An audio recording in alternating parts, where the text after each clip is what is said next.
Wala ng buhay nang matagpuan ng otoridad ang isang 9 gulang na batang lalaki na nalunod sa karagatang bahagi ng barangay Tablakmat, Sorsogon, alas 3:00 ng hapon nitong Sabado, Nobyembre 22. Batay sa impormasyon, nagpaalam ang biktima sa kanyang mga magulang umaga ng parehong araw na maglalaro kasama ang kanyang mga kaibigan hanggang sa mapaulat ang pagkalunod. Ito daw po ay nagpaalam sa magulang na maglalaro, may mga kasama po na kaibigan. At ngayon po at naglalaro doon sa bangka, nahampas po yung bangka ng wave. And then po nadulas po itong bata at yun po nahulog po doon sa dagat. At base po sa information po, malakas daw po yung current po ng dagat and then tinangay po doon sa malalim na parte po ng dagat.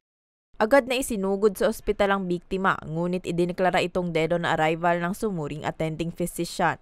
Kinalaunan po, nagkandak po ng search and rescue operation po yung Philippine Coast Guard at yung ibang agency po. Kuha po yung bata sa 15 meters from the incident po na pinangyarihan.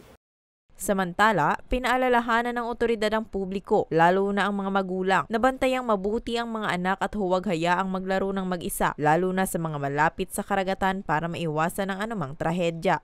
Para sa mga balitang Tatak, Bicol, Rose Bilista.